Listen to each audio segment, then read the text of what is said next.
8 de la mañana con 33 minutos, 8 con 33 minutos, en Punto Noticias, primera emisión, avanzamos con más entrevistas. A esta hora tenemos el agrado de saludar con el economista Andrés Mideros, PhD en Economía. Él es también decano de la Facultad de Economía de la Pontificia Universidad Central del Ecuador, que nos acompaña como este economista. Mideros, buenos días, bienvenido. Yo quisiera comenzar con un criterio suyo respecto a la decisión del Estado ecuatoriano de volver al CIADI. Según el sector empresarial, esto nos va pues a abrir las puertas a que nos llueva la inversión extranjera y nos vamos a llenar de dinero en las arcas fiscales por estos intercambios comerciales que se van a profundizar una vez que hemos vuelto a la ruta del CIADI. Esta ratificación o este regresar al CIADI requiere, a su criterio economista, del visto bueno de la Asamblea Nacional, de un pronunciamiento de la Corte Constitucional. Buenos días, le saludamos Alexis Moncayo, quien le habla, Licenia Espinel. Un buen día, Licenia, un buen día, Alexis. Un saludo cordial a todas y todos quienes nos escuchan y nos miran a través de redes sociales. Muchas gracias por la invitación. Creo que es importante ubicar esta decisión del retorno al CIAD y al Centro de Arbitraje de Inversiones del Banco Mundial, para contextualizar, ¿verdad? Después de varios años de haber estado por fuera, de haber denunciado, de hecho, este instrumento por considerarlo injusto, por considerarlo parcializado en función de y los intereses de las grandes empresas transnacionales, ¿verdad? Ahora volvemos. ¿Qué está detrás de decidir volver durante el gobierno del actual presidente Guillermo Lasso? El programa económico que se va armando, ¿verdad? Es un programa económico que tiene algunos elementos y uno de ellos es justamente el tema de la privatización y de la inversión privada. Se asume, efectivamente, como usted dice, que al estar en el marco del Centro Internacional de Arbitraje de Inversiones, se da estabilidad y se da seguridad a inversionistas privados extranjeros, internacionales, que si es que hay alguna controversia, no serán las Cortes Nacionales, sino será este estamento internacional el que dirima cualquier problema que pueda existir en la gestión propia de estas inversiones que vienen de afuera. Y se asume que eso va a traer muchas inversiones. En la práctica vemos que no necesariamente es así. También se ha dicho que se asume que este centro es imparcial, lo cual es problemático decirlo desde las instituciones propias del Estado, porque se está asumiendo que la misma función judicial es incapaz de garantizar objetividad y parcialidad para la resolución de controversias privadas en el ámbito de lo productivo, ¿verdad? De entrada estamos asumiendo eso, que no somos capaces de hacerlo. Eso ya es un primer problema. Y el segundo problema es que de la revisión extensiva que se ha hecho de los fallos que hace el CIADI, se ha visto que en su gran mayoría son parcializados a favor de las grandes empresas transnacionales y en perjuicio de los estados. Incluso porque los árbitros que fungen como jueces, ¿verdad? Que deciden finalmente en estas controversias, han estado vinculados a las grandes empresas transnacionales previamente a lo largo de sus carreras. De eso hay informes extensivos que se han hecho y que se han hecho públicos incluso en el Ecuador, cuando se tuvo justamente una comisión de muy alto nivel internacional para hacer la evaluación antes de decidir la denuncia de las cláusulas relacionadas con el SIDA. Entonces, eso es lo que preocupa. Pero yo quisiera, con ese contexto, dada la pregunta, ubicar que justamente el volver al CIAD, así como la liquidación de seguros útiles, ¿verdad? Lo que se está pensando de una posible venta del Banco del Pacífico,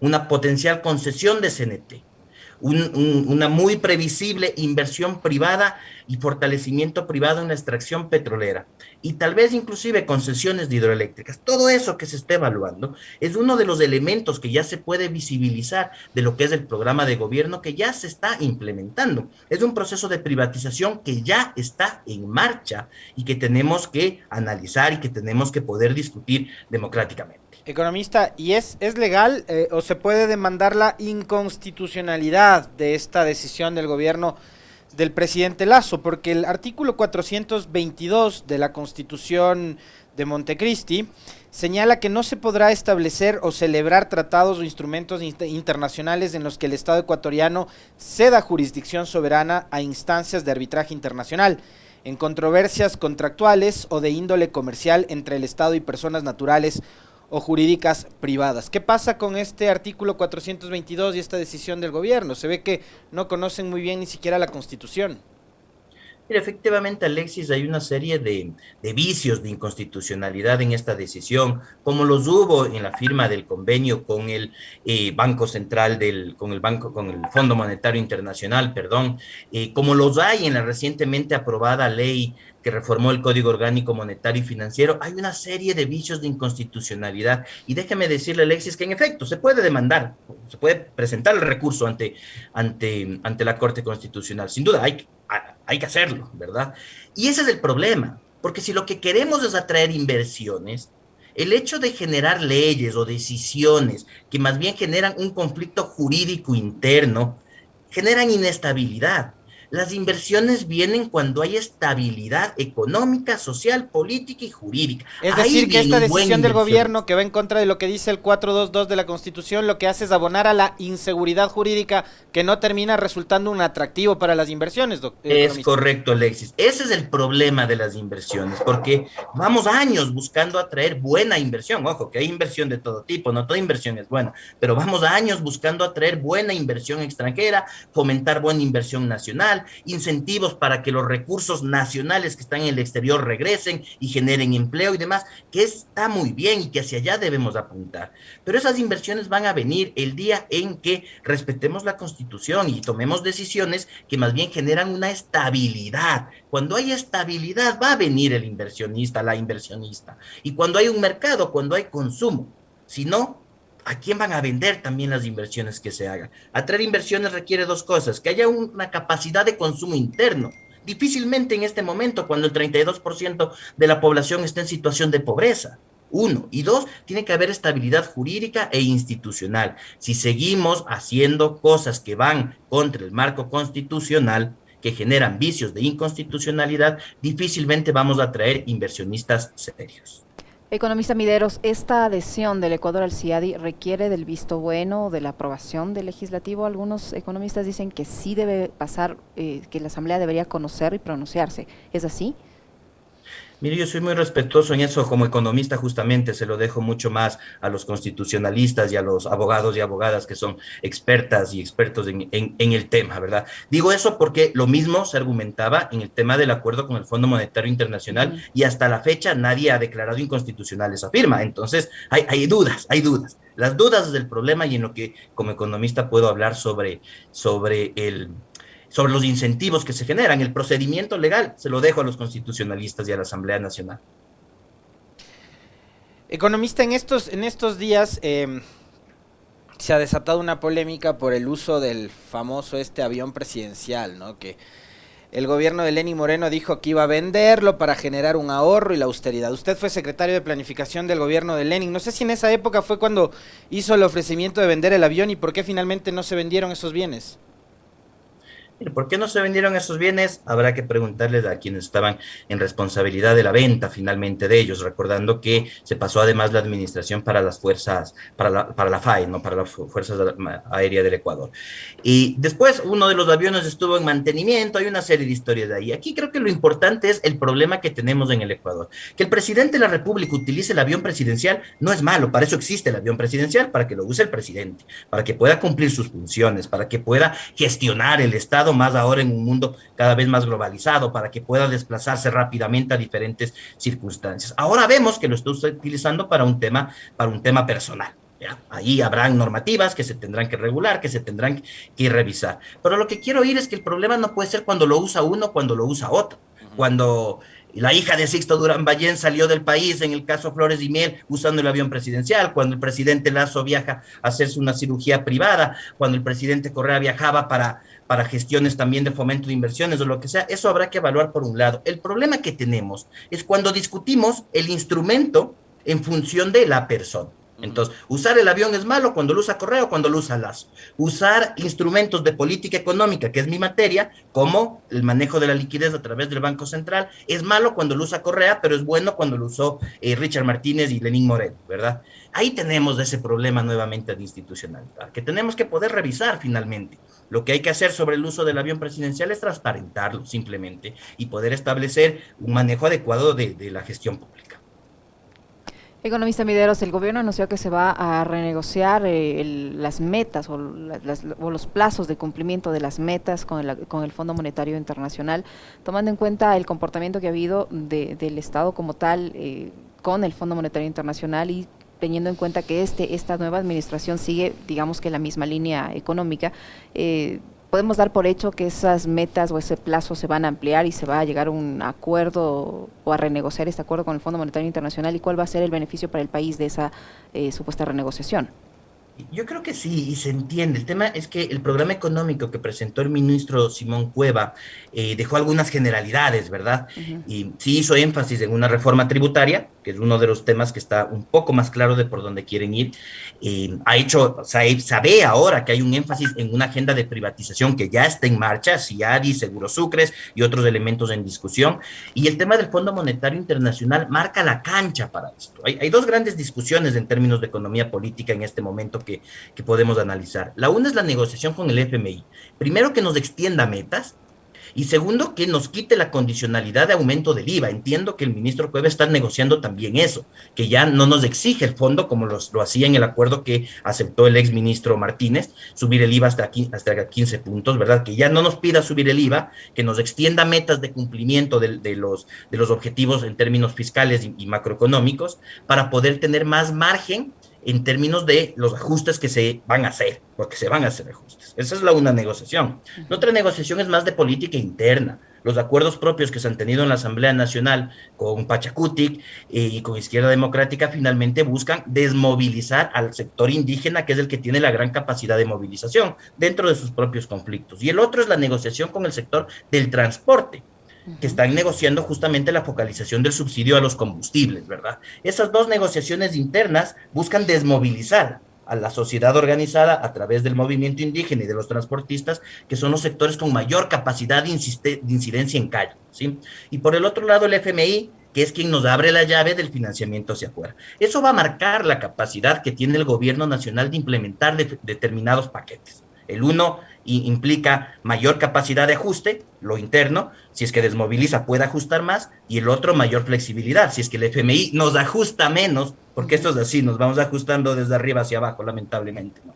Si el FMI nos ajusta menos, entonces hay más flexibilidad. Entiendo o leo que por ahí vienen ese tema de negociaciones. Con el FMI es fundamental, porque además no hay una política clara de cómo se va a hacer sostenible la deuda, de cómo se va a financiar el presupuesto público. Entonces, es evidente que la estrategia de gobierno es traer más deuda externa a través del Fondo Monetario Internacional y por eso esa prioridad que le pone en la renegociación, en las buenas negociaciones internacionales, en bajar el riesgo país, porque definitivamente la estrategia en el mediano plazo, 4 años de gobierno es mediano plazo, no va más allá, es traer más deuda externa y seguirnos endeudando. Economista Mideros, estábamos hablando hace poco sobre educación superior. Y en el gobierno anterior hubo un ajuste muy duro, sobre todo en los recursos que tienen que ver con salud y educación. ¿Qué va a pasar ahora? ¿Cómo prevé usted? Usted también es un profesional que se desempeña en el mundo académico. ¿Qué cree que va a pasar ahora con las reformas que se plantean a la LOES? Y si cree que también el ajuste va a venir por el lado de la universidad, de la educación pública. Lo vemos con preocupación, sí. Es importante que las universidades podamos tener la capacidad de una autorregulación, de mayor flexibilidad para hacer procesos de investigación, de vinculación con la colectividad, de la docencia, pero hay que garantizar los parámetros de calidad también dentro de esto. Preocupan algunos elementos, preocupa que una hiperflexibilización lleve nuevamente a lo que eran las llamadas universidades de garaje en el Ecuador, que finalmente es una estafa a los jóvenes y las jóvenes, porque no es cierto que es mejor tenerle en un pupitre sin aprender nada.